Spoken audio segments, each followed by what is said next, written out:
Salam əskər.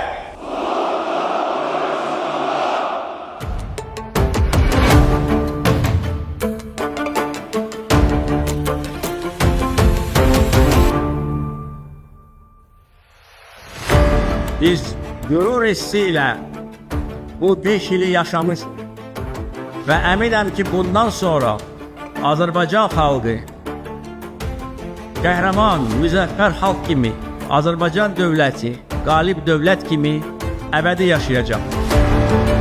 Bu torpaqlarda əbədi Azərbaycan bayrağı dalğalanacaqdır. Mən bütün Azərbaycan xalqını bir daha şanlı zəfərimiz münasibəti ilə ürəklə təbrik edirəm.